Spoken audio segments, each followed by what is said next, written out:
어도어 사이의 갈등으로 연예계의 시끄러운 며칠이 계속되고 있습니다. 점점 더 커지는 양측의 법적 쟁점들 짚어보겠습니다. 박성배 변호사와 함께합니다. 어서 오세요.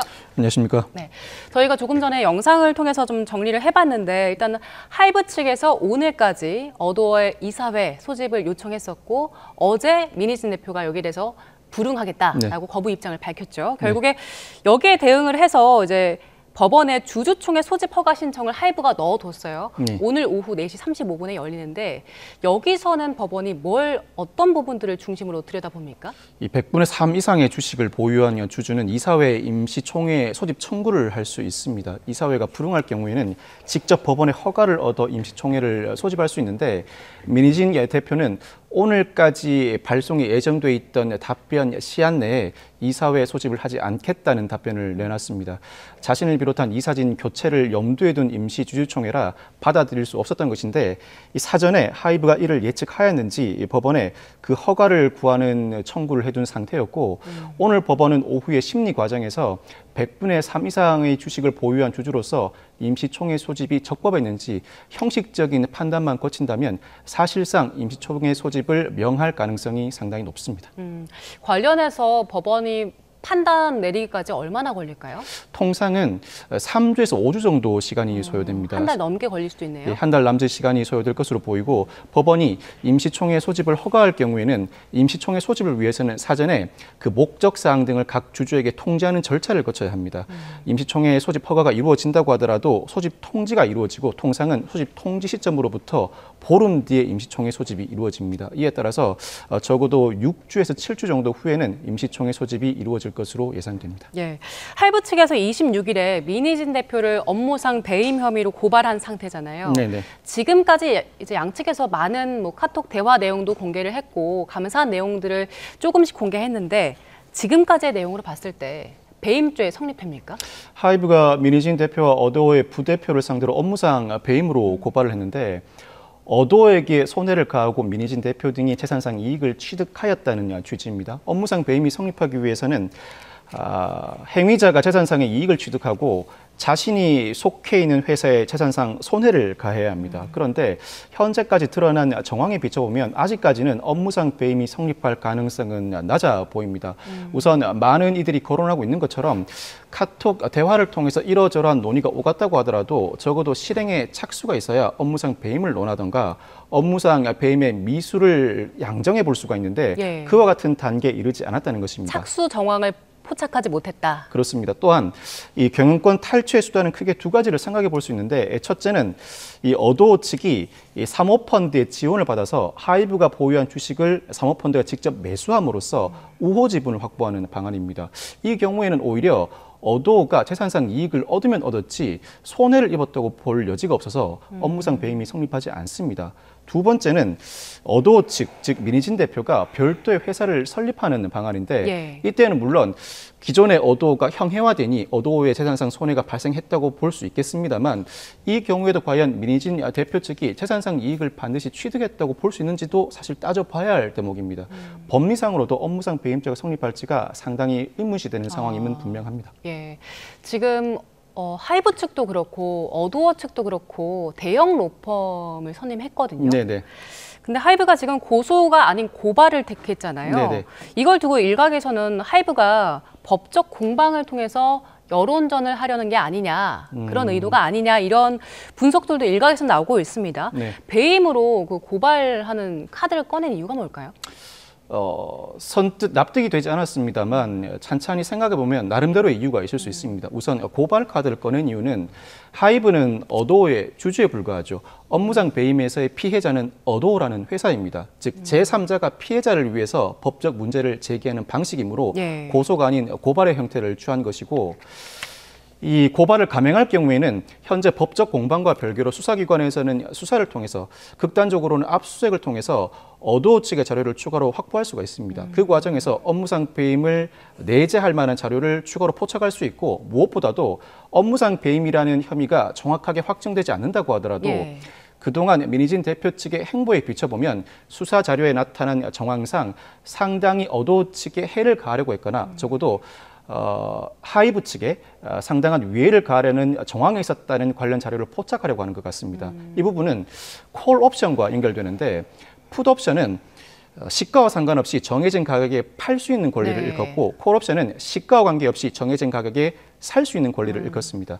이 하이브와 민희진 대표는 주주간 계약을 체결해 준 상태인데 민희진 대표는 풋옵션을 행사할 수 있습니다. 주주간 계약에 따라. 그렇지만 할 수 있는 의무 재직 기간, 주주간 계약상 의무 재직 기간을 모두 채우지 않은 경우에는 반대로 하이브가 콜옵션을 행사할 수 있는 조건이 부여되어 있습니다. 콜옵션은 시가와 관계없이 시가보다도 통상 훨씬 더 낮은 가액에 살 수 있는 권리를 부여하게 되는데 업무상 배임이 정확히 확정되지 않는다고 하더라도 수사기관의 수사 과정에서 부정당한 행위가 드러나고 이를 이유로 해임 절차를 밟게 된다면 의무 재직 기간을 채우지 않았으므로 오히려 하이브가 콜옵션을 행사할 수 있는 즉 풋옵션 행사를 막고 콜옵션을 행사함으로써 어도 지분을 대량으로 매수할 수 있는 권한을 보유하게 됩니다. 이와 같은 실질적인 이익을 취하기 위한 방편으로 고발을 감행했을 가능성도 충분히 생각해 볼 수 있습니다. 예. 하이브 측이 주체가 돼서 고소를 할 수 있는 요건은 안 됐던 겁니까? 하이브 측이 주체가 돼서 고소를 하려고 했다면 하이브 자신이 피해자가 되어야 하는데 이 사건의 경우에는 하이브는 어도에 막강한 영향력을 행사는 하고 있습니다만 또 지분 80%를 보유한 주주이긴 합니다만 주주에 불과한 지위라 이 민희진 대표의 부당한 행위가 있었다고 하더라도 주주가 이로 인해 직접적인 피해를 입었다고 볼 여지는 상당히 적습니다. 고소는 법리상 난점이 있어서 감행하기 어려웠을 것으로 예상합니다. 뭐 지금 경영권 탈취부터 배임 의혹 여러 가지 이슈에서 지금 양측이 맞붙고 있는데 그중에서 주주간 계약에 대한 해석도 양측이 엇갈리고 있거든요. 지금 민희진 대표는 이직을 막는 노예 계약이다 이렇게 주장을 하고 있고 하이브 측에서는 부적절한 주주의 경영 참여를 막는 보호 장치다 이렇게 맞서고 있습니다. 앞으로 이 부분에서 어떤 게 쟁점이 될까요? 2021년 11월에 어도가 설립됐고 2023년 3월에 지분 매매가 이루어지면서 하이브와 민희진 대표 간의 주주간 계약이 체결됩니다. 이 주주간 계약에 따르면 어도의 지분 15%가 민희진 대표에게 부여됐고 민희진 대표는 풋옵션을 행사할 수 있는 권리가 추가되어 있습니다. 다만 이 풋옵션을 행사할 때는 13배에 상응하는 가액으로 하이브가 매수하여야 하는 조건이 부과되어 있는데 이 13배는 이 풋옵션을 행사하는 연도와 직전 연도 영업이익의 13배에 자신이 보유한 주식 비율에 따른 이익을 일컫습니다. 그런데 그 이후에 뉴진스가 데뷔한 이후 현재에는 이 15%의 지분 외에도 5%가 추가로 민희진 대표에게 부여됐습니다만 여기에는 풋옵션이 부여되어 있지 않습니다. 이와 관련해서 그 주주간 계약 내용을 구체적으로 살펴보면 민희진 대표를 비롯한 어도어의 경영진은 자신이 보유한 어도어의 지분을 하이브의 동의 없이는 누구에게도 팔 수 없는 조항이 삽입되어 있습니다. 다만 풋옵션을 행사할 수 있는 권리를 보장해주고 있는데 앞서 설명해드린 것처럼 13배에 해당하는 이익을 보유한 상태로 하이브에게 이 주식을 되사가라는 주식 매수 청구권을 행사할 수 있는 권리를 부여하고 있습니다. 그렇다면 나머지 75%에 대해서 풋옵션을 부여하였으므로 25%에 해당하는 주식의 경우에는 풋옵션 행사도 못하고 애초에 하이브 동의 없이는 누구에게도 팔지를 못하니까 계속 보유하고 있어야 합니다. 그러면 주주로 계속 남아 있어야 되는 겁니까? 남아 있어야 합니다. 그런데 이 주주간 계약에 이사로서 일을 하거나 주식을 보유한 기간 동안에는 경업금지 조항도 추가되어 있습니다. 경업금지 조항 자세하게 좀 설명을 해주시죠. 경쟁영업금지를 일컫는데 재직 중이거나 퇴사한 이후에 동종업체를 설립하거나 동종영업을 영위하는 회사에 입사해서 일을 할 수 없도록 하는 조항을 일컫습니다. 그런데 이 주주간 계약 중에는 이 의무 재직 기간 외에도 주식을 보유한 상황에서는 경업금지 조항도 그대로 적용할 수 있도록 하는 조항이 삽입돼 있다 보니 25%의 지분에 대해서는 하이브 동의 없이는 팔지도 못하는데 경업금지 조항이 적용되게 되면 자신의 영업활동의 자유가 심대하게 제한을 받게 되죠. 민희진 대표가 이 부분을 문제 삼고 있습니다만 하이브 측은 이 부분은 계약 해석상 모호한 부분이다. 우리는 무조건 묶어두려고 한 의도가 아니라 제3자에게 팔지 못하게 하고 팔 때는 우리한테 모두 팔라. 우리에게 우선 매수 청구권을 보유해 달라는 취지의 주장을 했던 것인데 이 부분에 대해서는 양측의 입장이 엇갈린다면 충분히 계약을 개정할 수 있다. 입장을 취하고 있습니다. 그럼에도 불구하고 민희진 대표 측은 15%에 추가된 5%에 대해서도 풋옵션을 부여해달라. 네. 그리고 15% 풋옵션을 행사할 때 이익도 13배가 아니라 30배로 늘려달라는 취지의 주장을 하고 있습니다. 알려진 바로는 하이브 측이 5%에 대해서도 풋옵션을 부여하는 조항에 대해서는 받아들이겠다. 그렇지만 기존 15%의 풋옵션 13배에서 30배로 올리는 부분은 지나치게 과다한 이익을 부여하는 조건이라 받아들이지 못한다고 거절한 것으로 알려져 있습니다. 예, 해석도 엇갈리고 서로 이제 요거에 대해서 받아들일 수 없다고 하는 상황인 건데 그 조금 전 짚어주신 5년간 경업 금지 조항이요. 네. 이걸 근거로 지금 민희진 대표가 노예 계약이다 주장을 하고 있는 거잖아요. 네네네. 통상 업계에서나 아니면 법조계에서나 이걸 좀 일반적인 조항이다라고 봅니까? 아니면 이건 비상식적이다라고 봅니까? 경업금지 조항을 두고 법적 다툼이 벌어지는 경우가 상당히 많은데 헌법상 근로의 자유 내지는 영업의 자유를 제한하는 측면이 분명히 존재하기 때문입니다. 어떤 부분을 두고 판단을 하는가? 우선 근로자의 퇴직 전 지위가 어떠한가? 그리고 보호할 만한 사용자의 이익이 어떠한가? 경업금지의 대가로 상당한 대가가 부여되었는가 등을 기준으로 판단하게 되는데 사실 풋옵션의 조건 등에 미뤄보면 현재 민희진 대표가 풋옵션을 행사한다면 올해와 작년 영업이익을 기준으로 13배 자신이 보유한 주식을 전제로 한다면 약 1,000억 원가량의 이익을 취득할 수가 있습니다. 예. 이를 감안한다면 업계에서 5년간의 의무 재직 기간을 두었다는 조항 자체가 경업금지 조항으로서 헌법상 각종 자유의 제한이라고 보기는 상당히 어렵습니다. 다만 아직까지 개정되지 않고 있는 조항, 즉 5%의 풋백 조항이 적용되지 않는 부분, 예. 누구에게도 팔지 못하고 예. 풋옵션 행사도 할 수 없는 그 5%는 지금도 존재하고 있는데 이 부분이 개정되지 않는다면 사실상 종신계약으로 존재할 가능성이 높습니다. 아무리 경업금지가 부과되어 있는 계약이라고 하더라도 종신계약만큼은 법원이 이를 정상적인 계약으로 받아들이지 않습니다. 이 부분은 충분히 문제될 소지가 남아 있습니다. 예.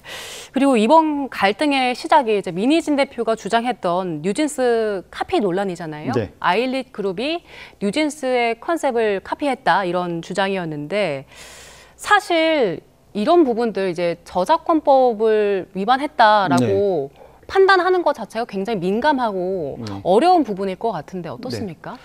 일단 민희진 대표 입장에서는 상당히 억울할 수 있습니다만 이 부분은 저작권 침해로 인정받기가 상당히 어렵습니다. 일단 아이디어와 노하우는 저작권법의 보호 대상이 아니고 물론 저작권법이 보호하고 있는 그 대상은 저작물로서 음악, 영상도 포함하고 있습니다만 어느 정도 유사해야 저작권 침해로 볼 수 있는지 그 기준도 상당히 모호합니다.